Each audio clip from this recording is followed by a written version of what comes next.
তৃষা আবার চলে এসেছি একটা নতুন ভিডিও নিয়ে।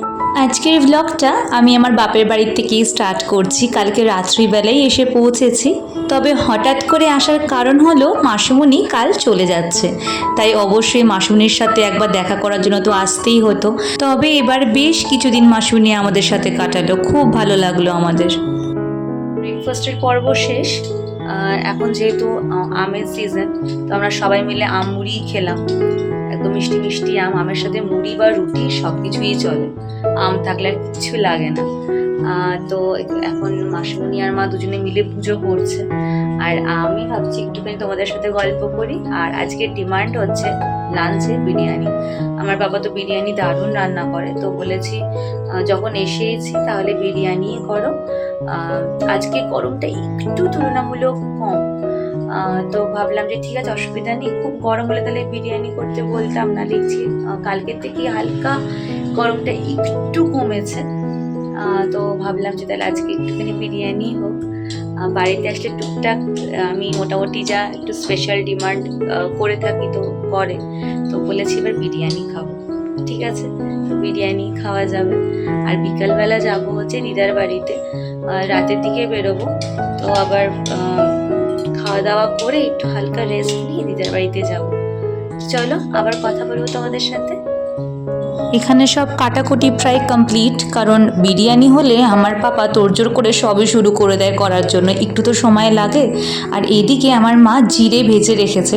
আসলে জিরেটা যে পুরোটা বিরিয়ানিতে দেবে তা না, মানে বাড়িতে আমাদের জিরে ভেজে গুঁড়ো করে তারপরে মশলা হিসাবে রান্না ইউজ করা হয়, তার জন্য একবারেই ভেজেছে। কারণ বিরিয়ানিতে মা সামান্য একটু জিরে গুঁড়োও দেয়, আমি যদিও দিই না, কিন্তু মা আর পাপাকে দেখেছি দিতে, তো তার জন্যই ভেজেছে। আর এখানে দেখো রসুন আদা সব রেডি করেছে, ওখানে মাংসও ধুয়ে রেখেছে। আর এই জাফরানটা নিয়ে এসেছে পাপা, লাস্টে জাফরানটা অল্প একটুখানি দেবেই, মানে দুধের মধ্যে মিশিয়ে যেরকম করে, যেহেতু ওরকমভাবেই করে, লাস্টে দেয় গন্ধের জন্য। আর এদিকে চাল ভিজিয়ে রেখেছে। আর এখানে দেখো শসা, তারপরে কাঁচা লঙ্কা অল্প অল্প করে কেটে রেখেছে, পরে যদি লাগে তারপরে আবার কেটে দেওয়া হবে স্যালাড হিসাবে। যতটুকু করা দরকার পাপা অনেকটাই এগিয়ে রেখেছে, এই জন্য ঝপাঝপ শুরু হয়ে যাবে। তবে আজকে চিকেনের সাথে একটু মানে চিকেন বিরিয়ানির সাথে চিকেন চাপও সামান্য করা হবে, ভালোই লাগে। আগে যখনই বিরিয়ানি হতো চিকেন চাপটা মাস্ট ছিল, তবে এখন আর খুব একটা বায়না করি না, কারণ দুজনকে তো মিলেমিশে করতে হয়, মানে যথেষ্ট বয়সও হয়েছে, আর এখন খুব একটা বায়নাও করি না যে এটাও করতে হবে। তো আজকে বলছে না করবে, তো ভালোই কথা, তো খাবো, খুবই ভালো লাগে খেতে। আর এই শোকেসটা তোমাদের আগে একবার দেখিয়েছিলাম, তোমাদের মনে আছে কিনা জানি না, তবে আবার বলে দিচ্ছি, এই শোকেসে যা যা জিনিস দেখছো আমার ছোটোবেলা থেকে এখনও অবধি যা গিফট পেয়েছি সব আমি এখানে সাজিয়ে রাখি, মানে সেই ক্লাস 1 থেকে। স্কুলে আমার যে বেস্ট ফ্রেন্ড ছিল, আমার সব ভাইরা, তো সব কিছু দেখো এখানে রয়েছে, মানে ক্লাস 1-এর থেকে এখনও অবধি যা যা আমি পেয়েছি সব আমি এখানে সাজিয়ে রাখি। আমি না, আমার মা সাজিয়ে রাখে সুন্দর করে। আর এই যে আমার মেয়ে একদম সুন্দর করে সংসার গুছিয়ে বসে পড়েছে খেলনা বাটি নিয়ে। এখানে আসলেই এই কিচেন সেটটা দিয়েও খেলে, এটা আমি ইচ্ছে করে ওই বাড়িতে নিয়ে যাইনি, কারণ নিয়ে গেলেই যাবতীয় যা জিনিস আছে সব কিছু হারিয়ে ফেলবে, এই জন্য আমি এখানেই রেখে যাই। আর এখানে আসলে ও সুন্দর করে গুছিয়ে খেলে, আর পাশে যে বক্সটা দেখছো ওটার মধ্যে সব রাখে। বসে আছি, এখানে আসলে তো কোনো কাজ মা করতে দেয় না, আর আমিও করি না, বসে বসে শুধু দেখছি এদিক ওদিক সেদিক। এটা আমার ছোটবেলার একটা পুতুল, আমি ক্লাস 5-এ পড়ি। এটা আমাকে মাসিমণি দিয়েছে, এখন অবধি ঠিক আছে, খুব যত্ন করতাম পুতুলের। যে কটা জিনিস মানে আমি পেয়েছি ছোটবেলার থেকে সব কিছু এখনো অবধি রয়েছে। তবে বাড়িতে আসলে একটা খুব জিনিস ভালো লাগে, যে চুপ করে বসার একটা সময় পাই, মানে হ্যাঁ এখানেও পাই, শ্বশুর বাড়িতেও পাই, কিন্তু হইলেও বাড়িতে চুপ করে বসে থাকা যেন ওটা খুব নর্মাল ব্যাপার, মানে ঠিক আছে আছি, অসুবিধা কী আছে। আর সত্যি বলতে কি বাড়িতে আসলে গা হাত পা কেন কি জানি ছেড়েই দেয়, কোনো কাজই করতে ইচ্ছা করে না। বিয়ের পর যেন অনেকবার ভাবতাম যে বাড়ি যাওয়ার পরে এখানে যাব ওখানে যাব ঘুরতে, এটা করব ওটা করব, কিন্তু বেশিরভাগ সময় ঘুমিয়েই কাটিয়েছি বাড়িতে। যেখানে দেখতে পাচ্ছি 7টা ঘোড়া, দেখো কি সুন্দর দেখতে না, খুব সুন্দর। আর বাড়িতে রাখাও খুব ভালো নাকি 7টা ঘোড়া। ইভেন ছবিও রাখতে পারো, হোয়াইট কালারের এরকম ঘোড়া এরকম পাওয়াও যায়, ওটাও তোমরা রাখতে পারো। মানে যেখানেই রাখবে না কেন বলে নাকি মানে ঘোড়াটা ঘরের দিকে ঢুকছে এরকম জায়গায় নাকি রাখা ভালো। খুব একটা ভালো জানি না এই ব্যাপারটা, তবে এটার আবার মানে জায়গা বেসিসে রাখতে হয় ঘোড়াটা, উত্তর দিক না পূর্ব দিক মুখ করে রাখতে হয়, এরকম কি একটা ব্যাপার আছে, তো ওটা বুঝে করতে হয়। তো আমাদেরও সেরকমভাবেই করা হয়েছে। আর তখন কোনো ফটো পাওয়া যেত কিনা জানি না, তো এটা হঠাৎ করে একজন বললো যে এরকম করা খুব ঘরে ভালো, তো বাবা বললো যে ঠিক আছে। তখন অত জানতাম না যে এটার এতটা মানে এটা একটা ওই বাস্তুর ব্যাপার আছে, কিন্তু এখন ভালোই লাগে। এখন একটু রান্না করে ঘুরঘুর করছি, মানে কতক্ষণে হবে আর কতক্ষণে হামলে পড়ে খাবো। তো এসে দেখছি কতটা তৈরি হয়েছে, তাই মা বলছে এখনও পুরো কমপ্লিট হয়নি, যখন হবে তখন তোকে ডেকে নেব। এই যে বিরিয়ানি কমপ্লিট হয়ে গেছে। আলুটা একটু বেশি গলে গেছিলো বলে উপরেই দেওয়া হয়েছে, তবে আলুটা একটু বেশি সেদ্ধ হলেই বিরিয়ানির সাথে আমার কেন কি জানি ভালো লাগে। এমনিতেই আলু খাই না, তবে মানে বিরিয়ানিতে হলে অবশ্যই খাবো অল্প একটু। আর এই যে আমার মেয়েকে দেখেছো, ও একদম মানে বলতে গেলে রেডি খাওয়ার জন্য।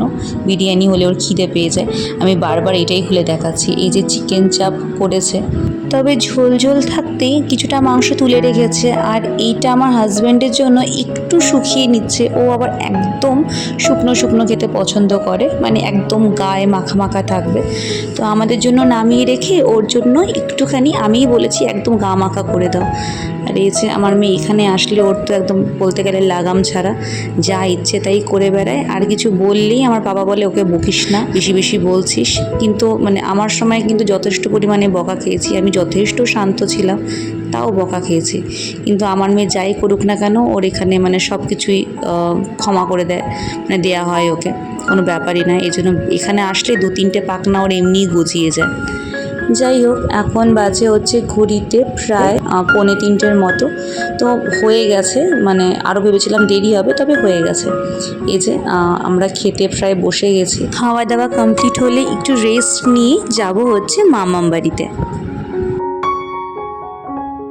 তোমরা হয়তো চিনতে পেরেছো কোথায় চলে এসেছি। হ্যাঁ, আমার দিদার বাড়িতে চলে এসেছি। বলেছিলাম যে বিকালবেলা আসবো, একটু লেটই হয়ে গেছে, ঘুমিয়ে টুমিয়েও আসলাম। আর বাইরে পড়ছে সামান্য বৃষ্টি, এই জন্য একটু লেট হলো। মাসুমনি কালকে চলে যাবে, তো এসে তো দেখছি গোছ গাছ সব ওয়েট হয়ে গেছে মোটামুটি। আর এই আমরাও বেরিয়ে যাবো আর একটু বাদে। এসে একটুখানি গল্প গুজব করছি, আবার সেই মাসুমনি আবার হয়তো দেখা গেলো আবার পরের বছর মাসুমনির সাথে দেখা হবে। মাসুমনি প্রত্যেক বছর সবসময় আসতে পারে না, প্রত্যেক বছর আসতে পারে না। কোনো বছর হয়তো মাসুমনি আসলো, আর কোনো বছর হয়তো মা আর দিদা গেল জামনগর। তো এই বছর মাসুমনি আসছে, পরের বছর হয়তো মা আর মানে দিদা যাবে। তো মাসুমনি আসলে কি হয়, সবার সাথে দেখা হয় আমাদের এখানে। তো কালকে চলে যাবে, একটু সবার মনও খারাপ, অনেকদিন ছিল এবার মাসুমনি।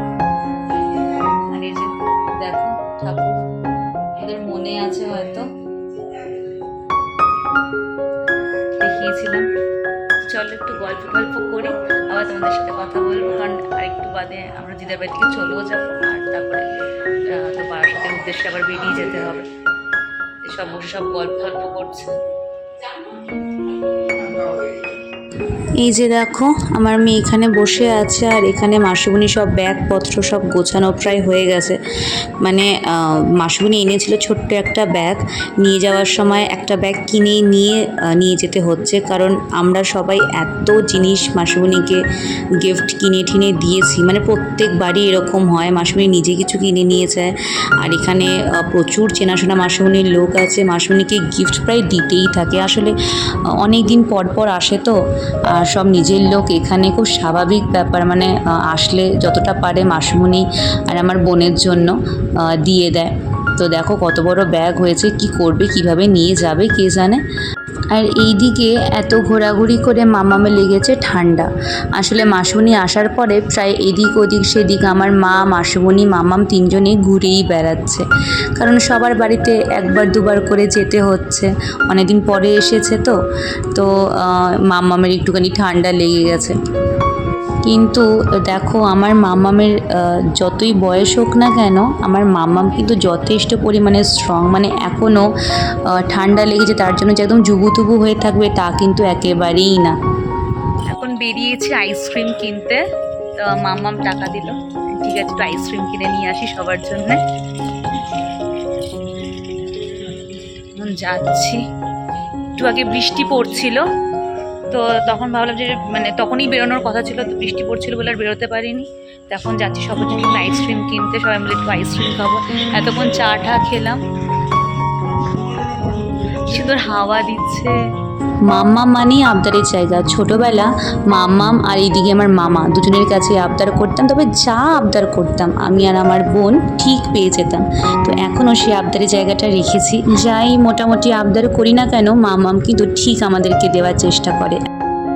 এখন চলে যাচ্ছি বাড়ি, তারপরে ওখান থেকে আবার বারাসাতের উদ্দেশ্যে রওনা দিতে হবে, কারণ তার পরের দিন আমার মেয়ের আবার সামার ক্যাম্প রয়েছে। অর্ধেক সামার ক্যাম্প করে আমরা এসেছি একদিনের জন্য, যেহেতু ছুটি পেয়েছিলাম তো সেই জন্য আসা হয়েছে।